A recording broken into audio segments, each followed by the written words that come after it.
Guys, saya nggak pungkiri kalau stigmatisasi terhadap PKI itu merupakan katakan sebagai alat politik untuk mengontrol opini politik untuk mencari dukungan kepada mereka yang kontra terhadap komunisme. Tetapi penyangkalan terhadap stigmatisasi PKI itu sendiri, uh, menurut saya dapat dikategorikan sebagai suatu upaya untuk bagaimana PKI itu merupakan korban politik Orde Baru, yang artinya PKI itu adalah benar, tidak salah, Orde Baru lah yang bersalah. Dan itu merupakan suatu upaya yang cenderung terlalu dipaksakan opininya, bahwa memang stigmatisasi PKI terhadap PKI itu sendiri bukanlah atas dasar politik itu sendiri, tetapi memang atas dasar fenomena-fenomena yang pernah terjadi di era pemerintahan Soekarno pada saat itu, bagaimana sikap maupun cara berpolitik dari Partai Komunis Indonesia yang dimentori oleh DN Aidit dan sebelum-sebelumnya itu telah melewati batas dari penyesuaian terhadap demokrasi dan sifat-sifat kepancasilaan yang ada atau tertanam di Indonesia. Yang artinya pasca Orde Baru tumbang atau Presiden Soeharto tidak menjabat lagi sebagai presiden pemegang kekuasaan negara,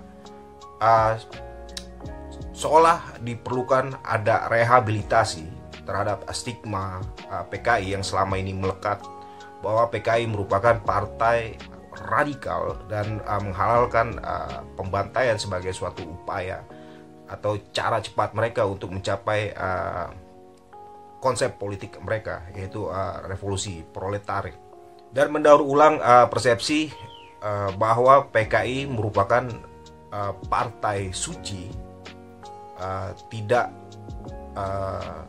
kontradiktif terhadap Pancasila ataupun sisi sosio masyarakat di Indonesia, atau selaras dengan Pancasila ataupun bukan momok ideologi bagi Indonesia ataupun masyarakat Indonesia, atau kalau disimpulin bahwa upaya itu ditujukan untuk bagaimana mempromosikan bahwa Partai Komunis Indonesia merupakan partai yang benar, tapi dipersalahkan oleh Orde Baru di kekuasaan Presiden Soeharto, untuk bagaimana kekuasaan Orde Baru itu dapat bertahan lama dan menjadikan PKI sebagai tumbal politik Orde Baru. Sekilas daur ulang persepsi itu bisa dikatakan benar selama itu di ruang politik, dan itu akan menjadi salah ketika sebagai upaya untuk bagaimana untuk membangkitkan ulang semangat kepartaian dari komunisme di Indonesia di tengah maraknya pasar bebas dan demokratisasi yang berlangsung saat ini.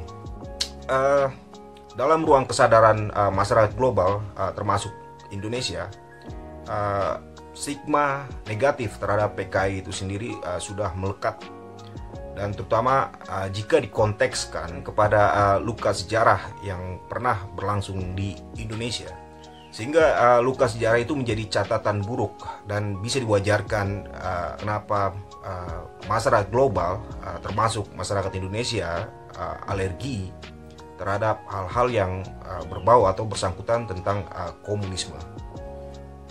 Dan kalau ada pertanyaan apakah Partai Komunis Indonesia akan bangkit lagi, atau pertanyaan lainnya, apakah di Indonesia ada neo PKI yang berada di tatanan bawah tanah di Indonesia atau underground dalam gerakannya, hal itu akan sulit dapat jawabannya.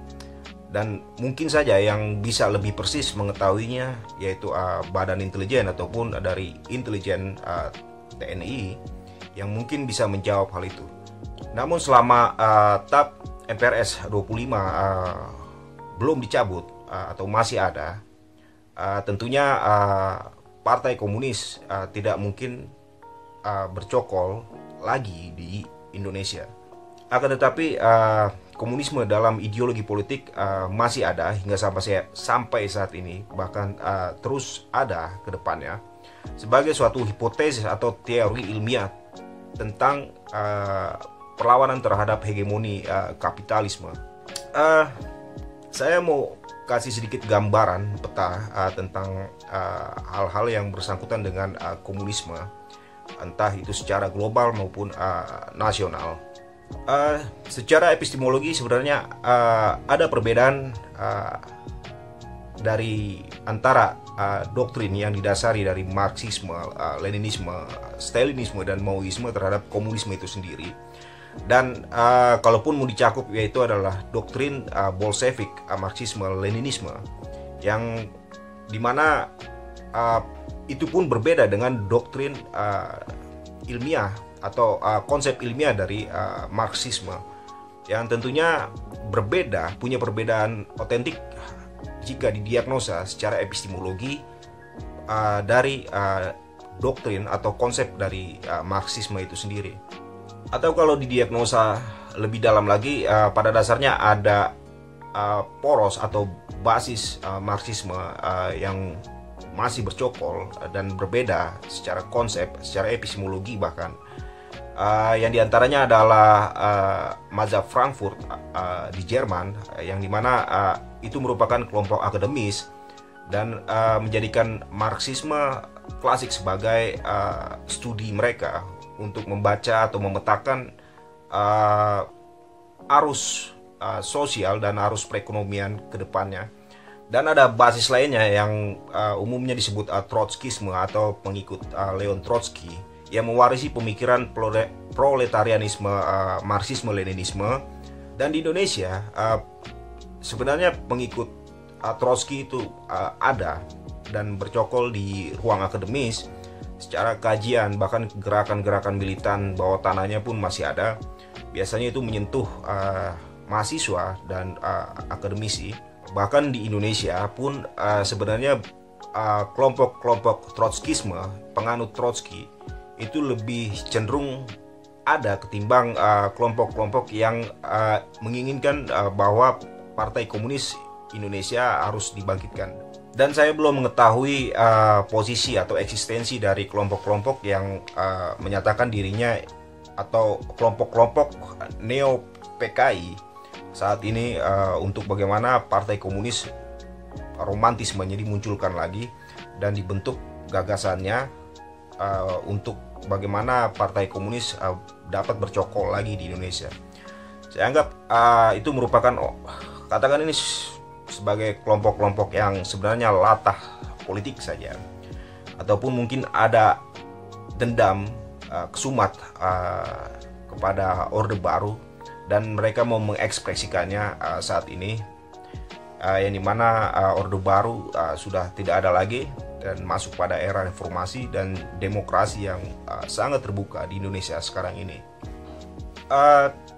Tentunya masih melekat di ingatan kita beberapa bulan lalu di bulan Juni, yang dimana ada demonstrasi besar-besaran yang menolak RUU haluan ideologi Pancasila atau haluan ideologi atau RUU HIP, yang dimana massa membakar replika bendera Palu Arit sebagai suatu ekspresi penolakan terhadap doktrin atau pendaur ulangan doktrin komunisme di dalam RUU HIP itu dalam pemikirannya. Dan itu menurut saya itu merupakan suatu ekspresi yang wajar bahwa komunisme sebagai ideologi itu perlu dipertentangkan dan ditiadakan, tidak bolehkan maksudnya di Indonesia.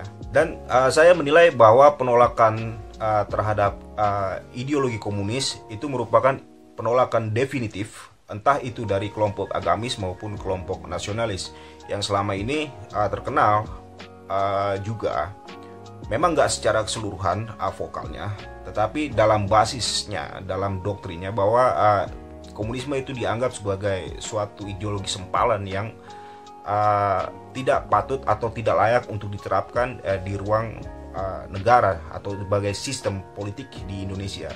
Yang artinya penolakan terhadap ideologi komunis bahwa Ini merupakan penolakan mainstream atau penolakan arus utama dari kelompok agamis maupun kelompok nasionalis. Artinya secara keseluruhan bahwa Negara Kesatuan Republik Indonesia tidak membolehkan atau tidak membuka pintu masuk pada ideologi komunis untuk bercokol sebagai suatu sistem politik di Indonesia. Saya rasa cukup aja dulu sekian, meskipun saya mau banyak lagi menguraikan hal-hal yang bersangkutan dengan komunisme,